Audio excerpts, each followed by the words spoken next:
ಇನ್ನು ಜ್ಞಾನವಾಪಿ ವಿಚಾರದಲ್ಲಿ ಕೋರ್ಟ್ ಆದೇಶವನ್ನು ಧಿಕ್ಕರಿಸಿ ಪ್ರತಿಭಟಿಸಲಾಗ್ತಾ ಇದೆ. ಜ್ಞಾನವಾಪಿಯಲ್ಲಿ ಪೂಜೆಗೆ ಅವಕಾಶ ಕಲ್ಪಿಸಿತ್ತು ಕೋರ್ಟ್.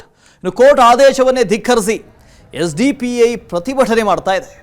ಬೆಳಗಾವಿಯ ಚೆನ್ನಮ್ಮ ವೃತ್ತದಲ್ಲಿ ಎಸ್ಡಿಪಿಐ ಪ್ರತಿಭಟಿಸ್ತಾ ಇದೆ. ಪ್ರತಿಭಟನೆಯಲ್ಲಿ ನೂರಾರು ಎಸ್ಡಿಪಿಐ ಕಾರ್ಯಕರ್ತರು ಭಾಗಿಯಾಗಿದ್ದಾರೆ.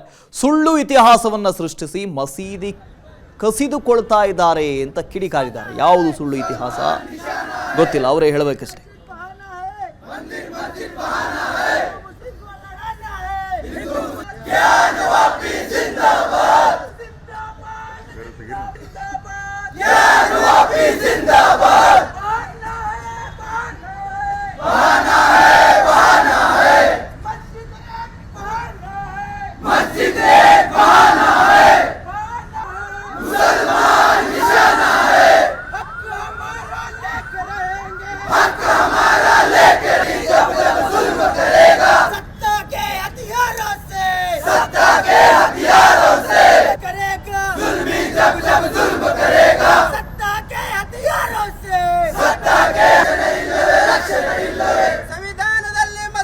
ಜ್ಞಾನವಾಪಿಗೆ ಸಂಬಂಧಪಟ್ಟ ಹಾಗೆ ಇತ್ತೀಚೆಗೆ ಕೋರ್ಟ್ ಕೂಡ ಒಂದು ಆದೇಶವನ್ನು ಕೊಟ್ಟಿತ್ತು. ಅಲ್ಲಿ ಪೂಜೆ ಮಾಡಬಹುದು ಅಂತ ಕೋರ್ಟ್ ಆದೇಶ ಕೊಟ್ಟಿತ್ತು. ಇದು ಯಾರೋ ಸರ್ಕಾರಗಳು ಕೊಟ್ಟಂತ ಆದೇಶ ಅಲ್ಲ, ಕೋರ್ಟ್ ಕೊಟ್ಟಂತ ಆದೇಶ. ನಮ್ಮ ದೇಶದಲ್ಲಿ ಕಾನೂನು ಎಲ್ಲರಿಗೂ ಒಂದೇ.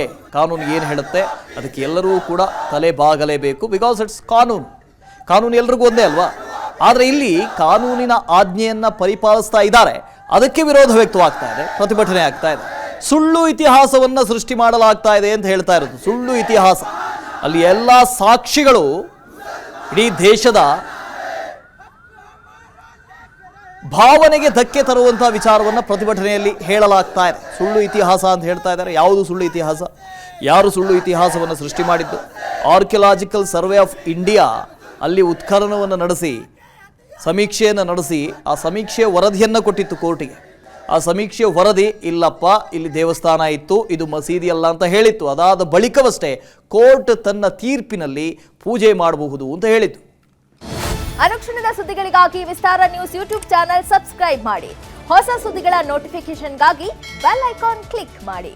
ಲೇಟೆಸ್ಟ್ ಅಪ್ಡೇಟ್ಸ್ಗಾಗಿ www.vistaranews.com ವೆಬ್ಸೈಟ್ಗೆ ವಿಸಿಟ್ ಮಾಡಿ. ಅಂಗೈಯಲ್ಲೇ ಜಗತ್ತಿನ ಸುದ್ದಿ ತಿಳಿಯಲು ವಿಸ್ತಾರ ನ್ಯೂಸ್ ಕನ್ನಡ ಆಪ್ ಡೌನ್ಲೋಡ್ ಮಾಡಿ.